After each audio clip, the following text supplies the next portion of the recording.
السلام علیکم دوستو، کیسے ہیں؟ امید ہے سب خیریت سے ہوں گے۔ بہت دنوں کے بعد آپ سب کے سامنے حاضر ہوا ہوں ایک بیان لے کر۔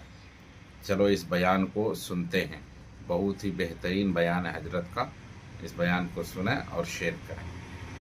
یہاں کارگزاری پیش کی جا رہی تھی، اس کے آخر میں ہمارے مفتی صاحب نے وہ بات کہی تھی، میں بھی کہتا ہوں یہ قادیانی ہمارے وطنی بھائی ہیں، ہمارے برادران وطن کے اندر شامل ہیں۔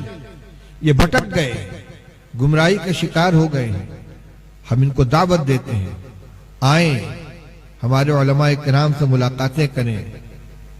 دنیا کی زندگی ختم ہو جانے والی ہے، یہاں کی جو آسائشیں ان کے سامنے لائی جا رہی ہیں، جو لذتیں ان کو دکھلائی جا رہی ہیں، جو آرام ان کو دیا جا رہا ہے، جو لالچیں ان کو دی جا رہی ہیں، یہ سب یہاں ختم ہو جائیں گی۔ مرنے کے بعد کوئی کام نہیں آئے گا۔ میدان محشر میں بھی شفاعت حضرت خاتم النبیین محمد رسول اللہ صلی اللہ علیہ وسلم کی ہمیں چاہیے۔ جام کوثر آپ کے ہاتھ سے چاہیے۔ غلام احمد قادیانی نہ میزان کے قریب نظر آئے گا، نہ پل صراط پر نظر آئے گا، نہ حوض کوثر پر نظر آئے گا، نہ شفاعت کرتا ہوا نظر آئے گا۔ شفاعت کا تو وہ مرحلہ ہے کہ لوگ پریشان ہو کر حضرت آدم علیہ السلام سے لے کر حضرت عیسیٰ علیہ السلام تک ہر اولو العزم پیغمبر کے پاس جائیں گے اور کہیں گے کہ اللہ سے سفارش کری، سب کہہ دیں گے میں نہیں کر سکتا، اور آخر میں نبی کریم صلی اللہ علیہ وسلم شفاعت فرمائیں گے اور امت کا، انسانیت کے بیڑا پار ہوگا۔ محشر میں ہمیں آپ کے لواء الحمد کے نیچے جمع ہونا ہے، آپ کی شفاعت کی ہمیں ضرورت ہے، آپ کے دستے مبارک سے جام کوثر کی ضرورت ہے۔ آج نے فرمایا تھا کہ میزان کے پاس مجھے پاؤ گے، پل صراط کے پاس مجھے پاؤ گے، حوض کوثر کے پاس مجھے پاؤ گے۔ یہ غلام احمد قادیانی وہاں کام دینے والا نہیں ہے۔ اس لیے میرے بھائیوں، میرے وطنی بھائیوں، بھٹک گئے ہو، آؤ پھر سے آ جاؤ، حضرت محمد رسول اللہ صلی اللہ علیہ وسلم کے دامن میں پناہ لے لو اور اپنی دنیا کی زندگی کو بھی سنوار لو، آخرت کی زندگی کو بھی سنوار لو۔ حضرت عیسیٰ علیہ السلام، حضرت موسیٰ علیہ السلام کے بعد جب تشریف لائے ہیں تو انہوں نے کیا فرمایا تھا؟ میں بنی اسرائیل کی بھٹکی ہوئی بھیڑوں کو راہ پر لگانے کے لیے آیا ہوں۔